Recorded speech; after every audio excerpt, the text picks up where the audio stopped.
de la situation économique fait ressortir un taux réel de croissance intérieure brute de 10,8% en 2012, nettement au-dessus de la cible de 8% retenue dans le scénario de base du PDS, contre un taux de croissance de 2,3% en 2011.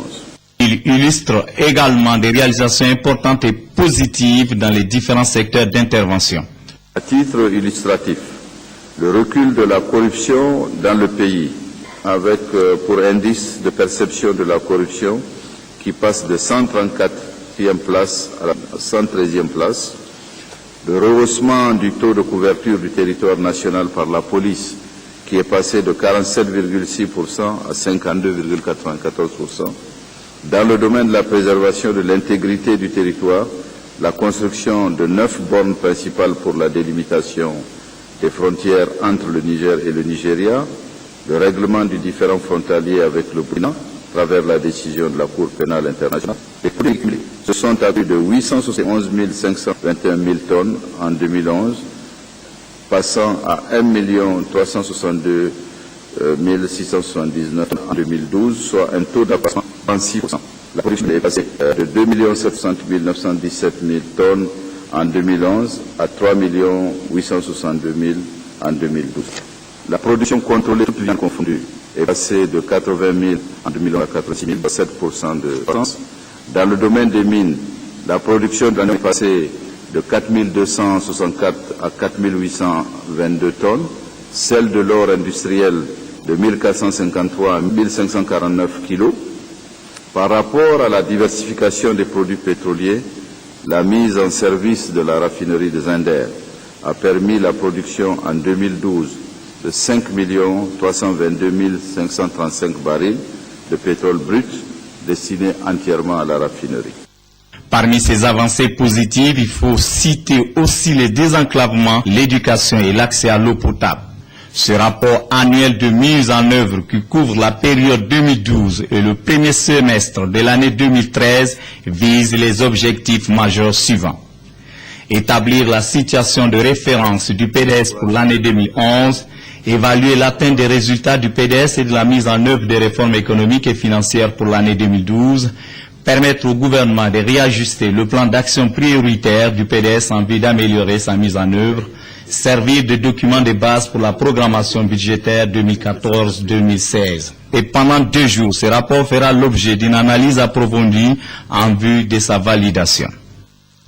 Le représentant spécial de l'Union européenne au Sahel était hier à Agadez dans le cadre de sa première visite officielle au Niger depuis sa nomination. Il a eu une rencontre avec les autorités régionales et communales avant d'effectuer des visites au reportage Hachim Mohamed et Malik Abdrahman. Arrivée dans la matinée d'hier à Agadez, cette délégation de l'Union européenne a été appelée à la dans la salle de réunion du gouvernement de la région. Cette réunion a été de plusieurs sujets se rapportant au domaine de coopération entre l'Union européenne et le Niger en général et la région d'Agadez en particulier. La mise en œuvre des différents projets et programmes de développement a été au centre de cette rencontre. Prenant la parole le premier à cette occasion, le maire de la commune urbaine d'Agadez, Rissa Fultou, a dans son mot de bienvenue remercié l'Union européenne pour l'assistance que l'Union européenne apporte à la ville d'Agadez. Le gouverneur de la région, le colonel-major Garba Mikido, a quant à lui salué le rôle important joué par l'Union européenne en matière de consolidation de la paix dans la région d'Agadez et plaidé par la même occasion, tout comme d'autres participants à cette réunion au renforcement des interventions de l'Union européenne afin de contribuer à la résolution des grands défis de développement. Le représentant spécial de l'Union européenne au Sahel, qui effectue sa première visite officielle au Niger, a saisi cette opportunité pour renouveler la disponibilité de son institution de continuer d'œuvrer aux côtés des autorités nigériennes dans la recherche de bien-être des populations. M. Michel Everian revient ici sur l'objet de sa visite au Niger. J'effectue ma première visite officielle au Niger, peu de temps après ma nomination. Le représentant spécial de l'Union européenne pour le Sahel, il a principalement pour objectif d'être au plus près des réalités sahéliennes, au plus près des populations, pour à la fois bien comprendre quels sont les besoins, voir comment les projets de l'Union européenne se mettent en place et en renforcer l'efficacité petit à petit, et puis entretenir, participer à ce dialogue qui est l'essentiel de ce qui nous permettra ensemble de faire plus, de faire mieux dans l'intérêt des populations du Niger en particulier. Donc j'effectue ma première visite au Niger. L'objectif était d'abord peut-être d'expliquer aux autorités nigériennes, au président, ce que je verrai demain sans doute, au ministre des Affaires étrangères, au Premier ministre, leur expliquer la mission qui m'a été confiée par les instances européennes, la haute représentante pour l'action extérieure de l'Union européenne en particulier, par le COPS, le comité des ambassadeurs, les 27 États membres, expliquer ma mission, qui est important. L'Union européenne désigne un représentant spécial dans les régions où nous souhaitons faire plus, où nous souhaitons faire mieux, où nous souhaitons mieux comprendre les réalités. À noter qu'après cette réunion, la délégation de l'Union européenne a effectué une série de visites dans la ville d'Agadez. C'est ainsi que cette mission a visité un ancien fort construit par l'armée française lors de la révolte de Kaoussan en 1916 contre l'autorité coloniale. Le siège de la mairie d'Agadez, et plus précisément le bloc réservé à l'état civil, a constitué la deuxième étape de cette visite, où d'amples explications ont été données à la mission par les responsables sur le processus d'établissement d'actes d'état civil à Agadez. De la mairie, la délégation s'est rendue au palais du Sultanat pour rendre une visite de courtoisie à l'honorable sultan de l'Aïn, Oumarou Ibrahim Oumarou, qui les a reçus en présence du gouverneur de la région, le colonel-major Garba Minkido. À quelques pas du sultanat se trouve la célèbre mosquée d'Agadez, érigée depuis le XVIIe siècle. La délégation de l'Union européenne a bouclé son programme en visitant ce haut lieu de culte, dont le minaret demeure le monument le plus élevé de la ville d'Agadez. Arrivant au terme de sa visite au Niger, le représentant spécial de l'Union européenne pour la région du Sahel a, à travers une conférence de presse, expliqué le rôle qu'il doit jouer et la politique de renforcement des capacités que compte mener l'Union européenne dans la lutte contre le terrorisme au Sahel. Compte rendu Abari Amiti et Bachar Abou. Il a été question de la participation de l'Union européenne à la stabilisation et à la sécurisation du Sahel à cette conférence de presse. Michel Révérend de Menton, de nationalité française et représentant spécial de l'Union européenne pour la région du Sahel depuis le 19 mars 2013. Il est en visite dans notre pays pour s'imprégner de la réalité sur le terrain, notamment à Agadez où 2 attentats terroristes ont frappé la ville. Le Niger paraît comme le pays central du Sahel, une région prioritaire, d'où la nécessité de développer des relations plus fortes avec désormais la présence de cet interlocuteur de proximité de l'Union européenne. Cette mission de représentant spécial a été créée dans le prolongement de l'adoption par l'Union européenne d'une stratégie Sahel, d'une stratégie pour le développement et la sécurité des régions sahéliennes, qui a déjà quelques mois, 2 années maintenant, que nous essayons d'approfondir, d'améliorer. Une stratégie dont la philosophie centrale est de considérer qu'entre le développement économique et la sécurité, il y a une interdépendance totale. Il n'y a pas de sécurité sans développement, mais il n'y a pas non plus de développement sans sécurité. Et tout ça incarne bien sûr le grand défi auquel les pays de la région, les pays sahéliens, sont confrontés maintenant pour quelques années et probablement durablement. L'Union européenne appuie le Niger dans plusieurs domaines et participe à la formation des forces de défense et de sécurité dans le cadre du projet ECAP Sahel. Il s'agit de lutter efficacement contre les nébuleux groupes terroristes qui sévissent au Sahel. Le renforcement et l'accroissement de l'aide est donc à l'ordre du jour. Dans le domaine de la sécurité, il y a un an et demi, le projet le plus important, c'est un projet EUCAP Niger, renforcement des capacités. C'est un projet qu'on essaye d'ajuster petit à petit, qui a cet objectif-là. Est-ce qu'il faut qu'on fasse plus? C'est une question d'arbitrage ensuite entre les budgets. On a aussi un projet dans le domaine de ce qu'on appelle le contre-terrorisme. On soutient une institution dans laquelle le Niger joue un rôle très important, qui s'appelle le Collège sahélien de sécurité. On a des projets. On regardera petit à petit comment faire plus et comment faire mieux. L'Union européenne essaye de trouver quelle peut être sa place, sa contribution, sa valeur ajoutée. On agit plus facilement dans le domaine de la formation. Comme vous le savez très bien, sur tous les sujets d'équipement, il y a une sensibilité. Beaucoup de pays ne veulent pas que des équipements à caractère militaire, plus ou moins à caractère militaire, puissent venir de l'extérieur, donc c'est un sujet qui n'est pas le plus simple. Bon. Alors, l'Union européenne, que l'on critique souvent pour la rigidité de ses instruments, a un instrument miracle qui peut tout faire d'une certaine façon. C'est ce qu'on appelle l'aide budgétaire. Une partie des contributions européennes, c'est un versement de plusieurs dizaines de millions d'euros chaque année au budget de l'État. Si c'est une priorité, l'État, dans le cadre de ses procédures de décision normales, affecte une partie de cette somme là où il estime devoir l'affecter. La lutte contre le terrorisme nécessite une stratégie commune et un travail de fond. Le soutien des partenaires, celui des autorités au niveau central et local et celui des populations, plus capital pour une vigilance accrue. Lutter ensemble contre ces fléaux est indispensable pour la paix, le développement et la prospérité. Le ministère de l'Éducation nationale et la Fédération nigérienne d'athlétisme ont signé ce matin une convention de partenariat, convention par laquelle les deux parties s'engagent à renforcer la formation, l'encadrement technique et pédagogique et améliorer la pratique de l'athlétisme en milieu scolaire. Récit Lamine Tcharimadiko.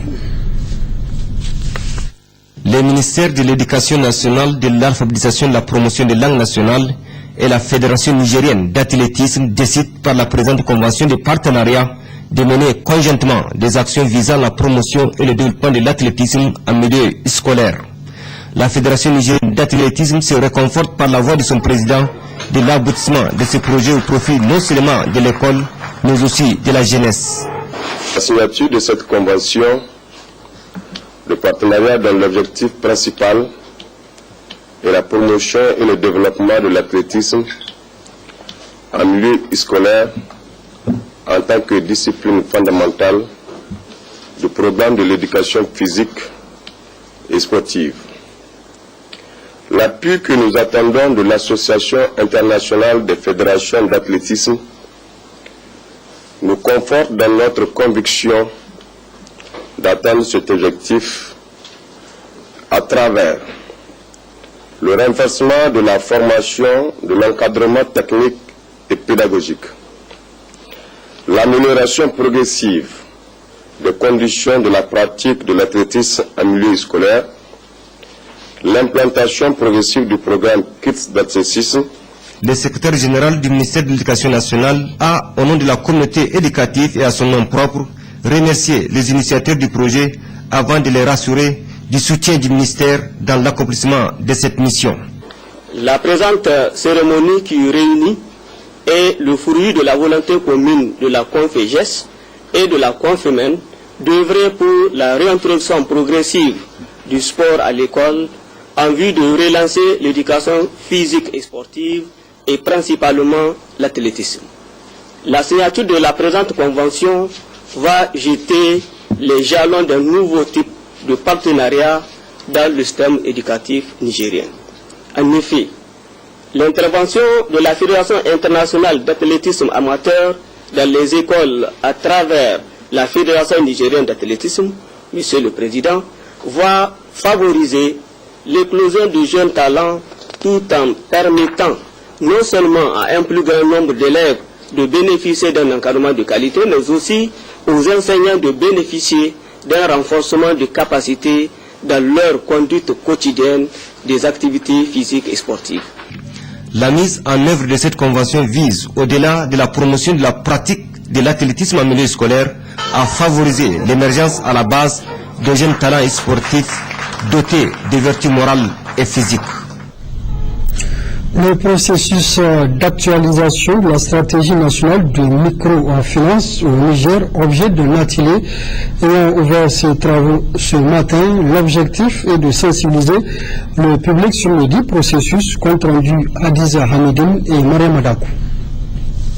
Cet atelier qui fait suite au groupe de travail organisé en juin 2012 en vue de favoriser l'adhésion de l'ensemble des acteurs du secteur de la finance inclusive a pour principal but de sensibiliser le public à travers différents exposés sur le processus d'élaboration de la stratégie nationale de microfinance du Niger.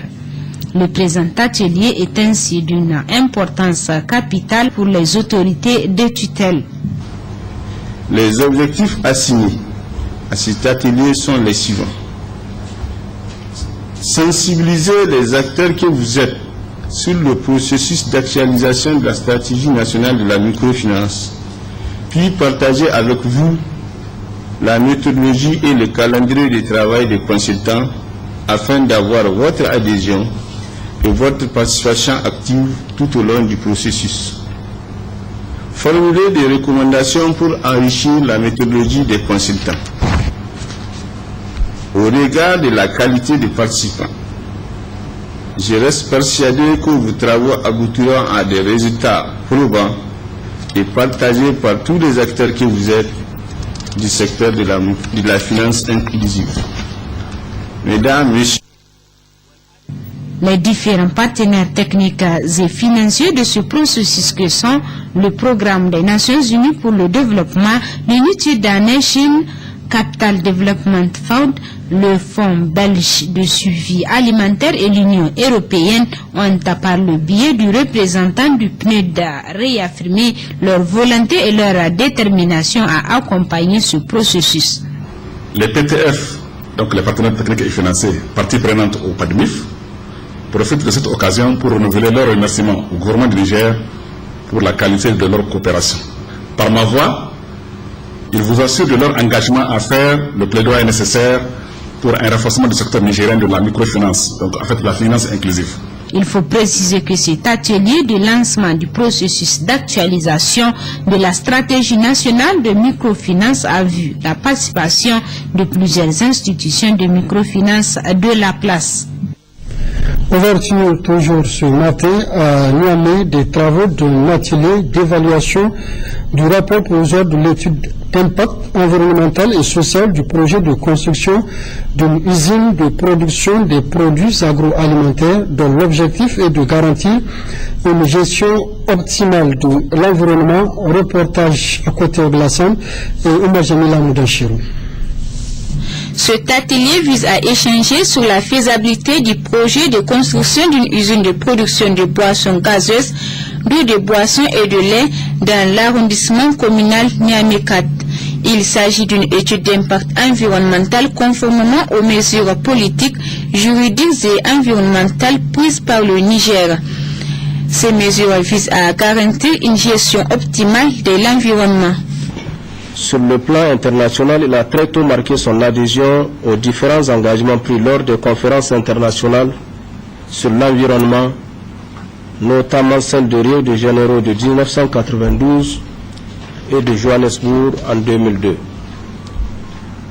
Au plan national, il s'est résolument engagé à préserver l'environnement en adoptant une politique et une stratégie de développement respectueuse de celui-ci à travers la promulgation dès 1997 de l'ordonnance 97-001 portant institutionnalisation des études d'impact sur l'environnement au Niger.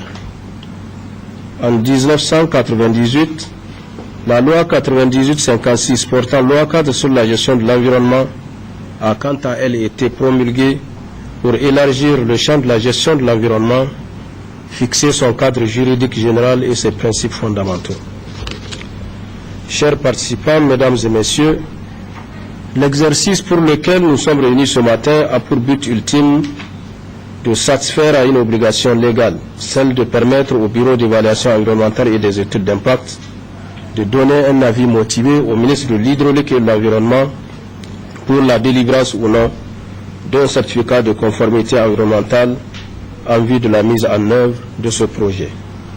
Cette étude devait permettre aux participants d'examiner les impacts négatifs sur le milieu biophysique et socio-économique et de proposer des mesures d'atténuation pour le bien des populations. Récemment, l'Union des scolaires nigériens a tenu ce matin à Niamey un point de presse, occasion pour le secrétaire général de faire le point des préparatifs du prochain congrès prévu pour le 19 août 2013, la teneur. Cette tournée que nous avions organisée avait touché l'ensemble des sections de l'USN de l'intérieur du pays où nous avons regroupé les sections des départements dans les chefs-lieux de région et pour nous assurer que ces sections-là existent véritablement et que ne sont pas des sections fictives et que nous nous sommes, après cette tournée, rendus compte que véritablement nous pouvons aller à l'organisation d'un nouveau congrès comme le stipule la décision de la justice, car nous avons le procès verbal de l'ensemble de ces sections-là et nous avons également le compte rendu écrit, le rapport écrit de la mission que nous avons eu à effectuer sur l'ensemble du territoire national. Et nous nous sommes dit que nous sommes déjà prêts pour aller à l'organisation du congrès. Mieux, nous avons annoncé la date du 10 août pour abriter, ou du moins pour tenir ce congrès-là. Et il se trouve qu'il y a des sections qui ont fait des suggestions, et surtout que nous sommes dans le mois de Ramadan et que le 10 va coïncider avec justement 2 jours après la fête.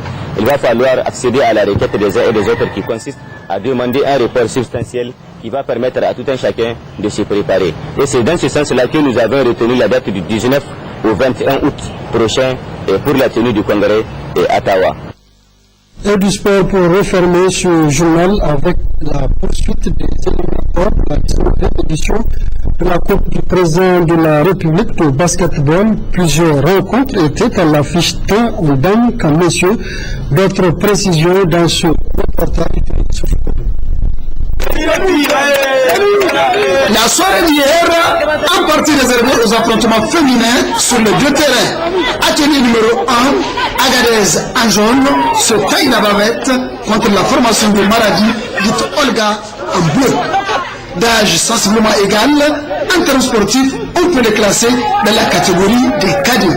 Donc pas trop mature pour la maîtrise du BABA de la balle au panier, notamment les dribbles qui constituent le fondamental de cette discipline.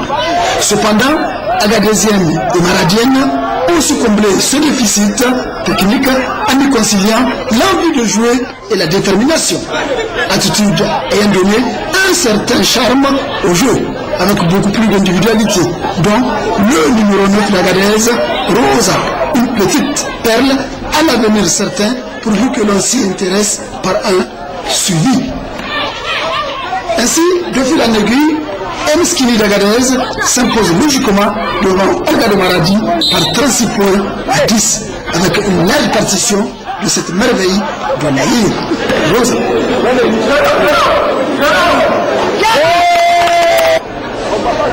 Pendant ce même temps, atelier numéro 2 pour un spectacle à la hauteur